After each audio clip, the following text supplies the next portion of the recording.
人开悟之后到底有多可怕？心理学家霍金斯曾将人类的各种情绪排了个序列，他发现让人最舒服的情绪状态其实并不是快乐，而是开悟。《金刚经》中也提到了这种至高的精神境界，但古往今来真正能开悟的人却寥寥无几，所以常常有人将这种境界和修仙的难度相提并论。但在已经被关闭的天涯论坛上，曾经出现过一个神帖，居然道出了开悟的诀窍，还爆出了《金刚经》的秘密，此人是何来头？他又说了什么？新来的朋友们点个关注，带您了解更多精彩内容。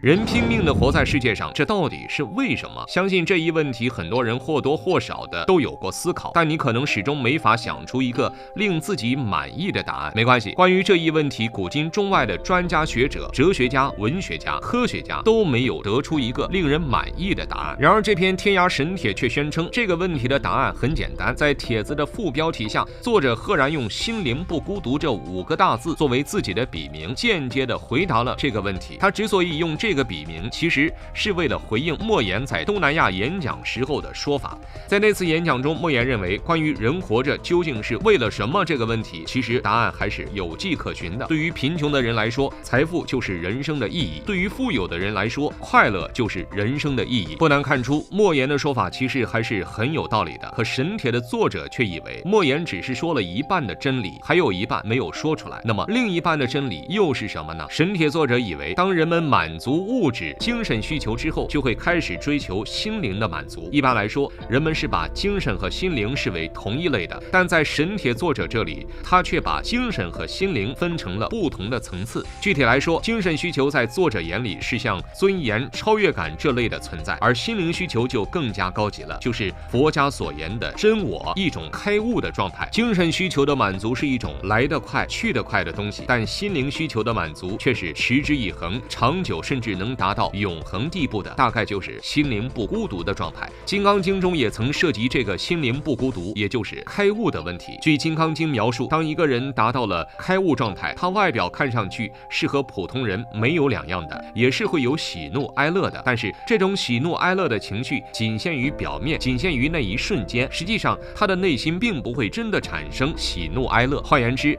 他不会执着于喜怒哀乐。神帖作者怕人听不懂，还专门举了张国荣的例子。他说，张国荣在死前的时候，账户里还有3亿美金，名声也不差，几乎是香港顶流的存在。可偏偏就是这么一个成功的人，却做了极端选择。很多人至今无法理解，不懂他为什么这么做。神帖作者给出的答案是，因为他心灵上的需求得不到满足，他的心灵很焦虑、很空虚，始终都没法得到一种宁静，所以才会想要彻底逃脱。当然，心灵不孤独认为人们没必要选择这种极端的方式来处理问题，原因很简单。他说，想要达到心灵的满足其实不难，开悟真的难吗？天涯上的一篇神帖揭秘了3大开悟秘诀，金刚经的秘密也在其中。既然心灵层面的满足如此重要，那么又有什么方式可以达成呢？神帖作者心灵不孤独直言，有3个简单的办法就可以让人去体验这个开悟的状态。具体来说，你可以通过去练瑜伽、冥想、打坐、禅修这些方法来让自己的心静下来。虽然这些方法的名字都不大一样，但本质都是共通的，就是让自己的身体完全放松下来，去感受心灵的宁静。一旦心灵变得宁静下来，就有可能去敲开那扇开悟的大门。神帖作者的这番话其实还是有些道理可言的，因为道家、佛教也都喜欢用静心的方法去开悟。金刚经就以为这个人的身心本来是合一的，但是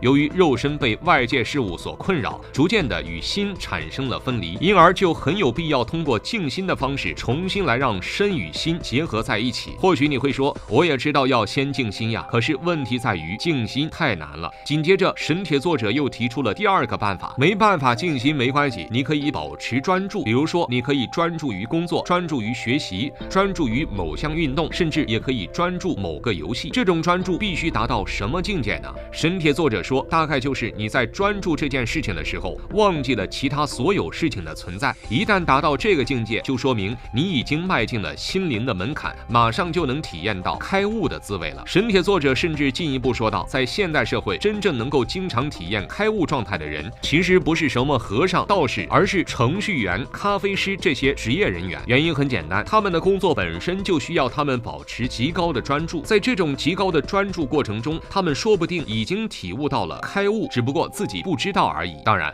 如果这2种方法你都没办法的话，没关系，还有第3种方法，那就是爱。注意看，这里的爱绝对不仅限于爱情，它指的是对任何一件事物的爱意。你可以去爱人，也可以去爱花花草草，也可以去爱音乐，世间的万事万物你都可以去爱，因为众生究其根本，其实本质都是一样的。金刚经认为，人在开悟之后，他不仅会意识到自己在活着，还会意识到世间万物都同自己一样在活着。从这个角度来说，自己与世间万物本身是没什么差别的，甚至可以说自己就是万物，万物也是自己。所以神帖作者认为，当一个人投入了自己全部的情感与关怀在一件事情上，那么他也能步入心灵之门，这一说法也不是没有道理的。看到这里，肯定会有人说，如果以上3种方法都做不到的话，又该怎么办呢？在现实生活中，确实有人既没法做到静心，也没法做到专注，更不可能去爱，那又该怎么办呢？神帖作者却神秘兮兮地说道，以上3种方法都是给一般人借鉴的，接下来的这种方法更为简单粗暴，关键在于它还比较适用于中国人。这一方法就是禅宗所说的顿悟。人顿悟后会有多可怕？天涯神帖作者自称曾亲历顿悟，居然还同时爆出了开悟和金刚经的秘密，他说了什么？又真的可信吗？关于顿悟，天涯神帖的作者心灵不孤独其实也是有过迷茫的。据他自述道，自己也是翻遍了禅宗的公案的，但还是没能找到这个开悟的方法，以至于神帖作者产生了这样的疑问：难道这顿悟或者说开悟不过是禅宗骗人的小把戏？这些说法或许根本就是不存在的。神帖作者产生这样的疑问，其实也怪不了别人，原因很简单，在禅宗那儿的确把这个开悟说得太玄乎了。比如说，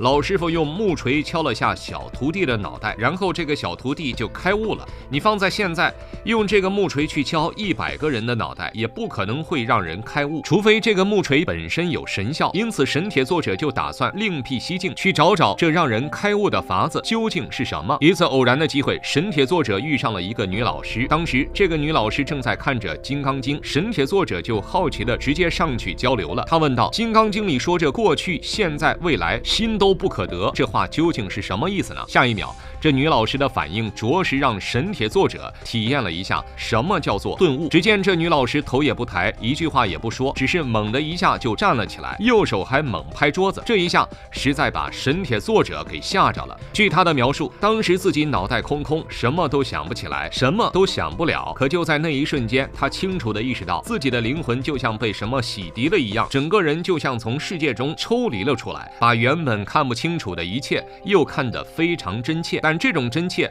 是一种平静的真切，一种感觉不到任何情绪的真切。神帖作者这才知道，原来这就是顿悟，原来这就是开悟。经历过这一特殊经历的他才明白，禅宗所说的当头棒喝还真不是骗人的，只不过没遇上的人是怎么都参不透的。然而只需要一次参透，那么就能体验到开悟是一种多么神奇的存在。所以神帖作者就直言，想要顿悟的方法其实很简单，就是要突然的经历个什么事情，就能达到顿悟的状态。试想一下，在经历重大人生转折的时候，我们的心态肯定会发生变化，但现在神帖作者却告诉我们，其实不只是重大的转折，一些小的突然发生的事情也会让人的心灵瞬间开窍。总而言之，人们追求开悟顿悟，无非是想要找到一个舒适的处事心态，而一个人一旦开始寻求一种不困于外物的办法，也就意味着他已经意识到了物欲对自身的危害。只要有了这种意识，再加上行动，我们就总会找到自己真正想要的生活状态。看到这里，您有什么想说的呢？欢迎在评论区留言分享。